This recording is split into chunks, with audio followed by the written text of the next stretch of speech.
All right, what's going on, you guys? Nick here with Nick Strength and Power. I've got a couple of interesting stories for you guys today. The first story that I have for you guys today, Blessing Iwodebu, the latest physique update from Blessing. Now, just about a little over a month out from his pro debut, which will be at the Indy Pro in May of this year. We're now in April 1st, April Fools. So Blessing's pro debut is just right around the corner, and I think the main thing that a lot of people are talking about with this latest physique update from Blessing, hitting a quarter turn here, is the size of his legs. His legs look pretty impressive from the side, definitely something worth noting here. And I think his legs have been the biggest question mark for a lot of people, everybody comparing Blessing versus Nick Walker. The biggest thing that seems to have come into question is the size of Blessing's legs, primarily because he rarely ever shows them. And when he does, it typically is only from this side angle. And I gotta say, in this particular picture from the side, his legs do look like they have pretty good size to him, especially proportionally to his upper body. I mean, it looks like his legs are going to be not an issue on stage. I am curious to see them straight on and to see them straight on from the front and the back because the side, I think, can be deceiving sometimes. You can find that perfect angle from the side where you can make your legs look pretty thick from the side, but from the front and directly from the back, it's pretty hard to hide any lacking in size from those angles and from those viewpoints. So I'm interested to see what Blessing looks like straight on from those angles. But from the side, I got to admit, his legs look pretty good. That's been the main criticism, like I said, and I think it's mostly because he hasn't really been showing his legs, and I think that's really the main reason why people are questioning how they look. Because if they looked really good, you'd think you'd show them, throughout the whole prep for the show. So it's interesting. I am interested to see how Blessing looks, and I got to give Blessing props again. He looks really good in this physique update. From that particular angle, like I said, his legs do look very good. His conditioning looks pretty good. You can see his abs are in, his serratus is in, he's very vascular, he looks like he's in shape. I believe he would be 6 weeks out in this picture. I believe that would be where he's at in his prep for the Indy show. And I believe that would put him 7 weeks out from the New York show. So to me, Blessing certainly looks to be on track. Now, next up in the news, we have two physique updates for you guys from both Hafthor and Eddie Hall, both of whom are preparing for their fight coming up here in September of this year. Hafthor Bjornsson posting this physique update, looking like he's in really good shape, honestly. I think Thor deserves a lot of props because I think the physique transformation that Thor has had over the past year has been very significant, very drastic, and he's really effectively changed his entire body composition for this fight, and I think it's impressive that he's been able to do that. And he has the caption on this latest physique update, "Once a mountain, always a mountain." And Thor does have another exhibition match coming up in May of 2021 versus Alex Simon. And I was watching some of Alex's videos, and he actually looks, from an appearance standpoint and from a physique standpoint, very, very similar to Eddie Hall. I thought that was an interesting choice. He is apparently a former Australia's Strongest Man, so he did go from strongman / powerlifting and make the transition to MMA, but now he's going to be doing this exhibition match with Thor in boxing. So they're both kind of crossover athletes from the same background to a new discipline. And like I said, this guy really looks like he's built pretty similarly to Eddie Hall, so it's going to be interesting. He looks like he hits really hard, too. From watching some of his videos, he looks like he's actually going to be a pretty hard hitter. So that exhibition fight between Simon and Thor, that will be coming up in May, like I mentioned earlier. Now, we also do have a physique update from Eddie Hall. Kind of a brief physique update saying he weighs 162 kgs, 356 pounds body weight, and he's hitting kind of a front double bicep there, showing off the separation in his abs. And of course, this is following the heavy criticism that he received from Joe Rogan, which we talked about in the last video. Joe appeared to be not too impressed with Eddie's striking ability and had some comments for Eddie on a previous podcast.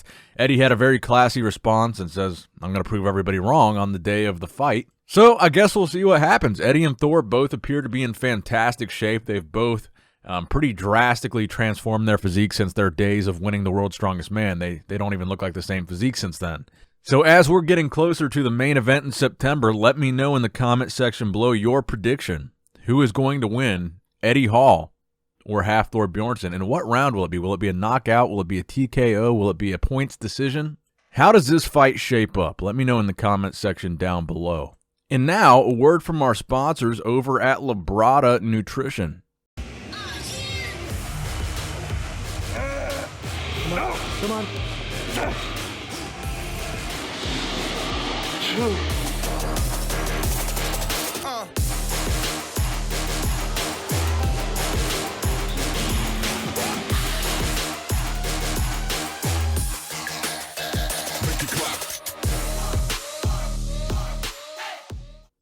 Now, next up in the news, another physique update from Seth Feroce on his Instagram story. I really got to hand it to Seth. Honestly, this recent transformation that he's had where he's got himself back into almost competitive bodybuilding shape again has really drawn a lot of attention because more people are sending me these physique updates of Seth Feroce than they're sending me updates from actual currently competitive pros. So Seth is really drumming up a lot of conversation. A lot of people do want to see Seth come back.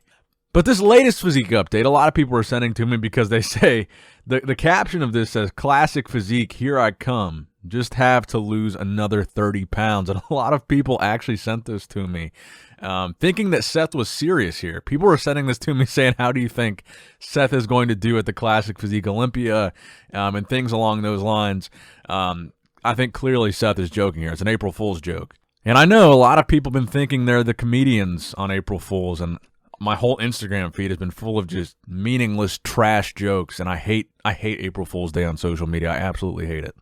Every YouTuber makes a stupid video saying they're deleting their channel. Goodbye, YouTube. Just kidding. It's April Fool's. The bodybuilders all say they're switching to men's physique. Ha ha. Very hilarious. I hate April Fool's. I hate it. Thumbs up if you agree. But April Fool's joke or not, Seth Feroce is looking incredible, and I would love to see Seth compete in any capacity, whether it's 212, whether it's open, hell, even if he did drop down to Classic, which he wouldn't, but even if he did. Now, next up in the news, Michael Krizo, who's getting ready for his next competition at the Siberia Power Pro Show, I believe is the next show he's doing. He's been posting a lot of training videos where he looks to be making a lot of improvements to his physique. He looks like he's in great shape right now ahead of this next competition. But one thing that a lot of people are sending to me of Michael Krizo's was a recent story that he posted showing off the progress that he's made with his legs, specifically in his quads. Because in the past, his upper body was so massive that his legs almost look downsized in comparison. They look kind of out of proportion. But this latest physique update that Michael has posted not only shows off really impressive separation in his quads. He's got crazy teardrops, crazy lines in his quads. They look like they're really actually pretty increased in size. So I've always thought the most impressive thing about Michael's physique is his upper body. He's got this crazy V-taper. He's got crazy wide lats, crazy cap delts. He looks like people have said, they've made the comparison, he's a white Ronnie Coleman is what people say. Because he's got this massive wide upper body that was very similar to Ronnie Coleman. But now his legs look just as big as his upper body. His legs look kind of like big Rami legs in a lot of these recent physique updates that he's been posting. And it just makes me wonder even more how well he would do if he did ever compete in the IFBB Pro League. Just a reminder, he competes in the IFBB Elite Pro, which is not the same as the IFBB that holds the Olympia, that holds the Arnold Classic USA. It's kind of a complicated situation.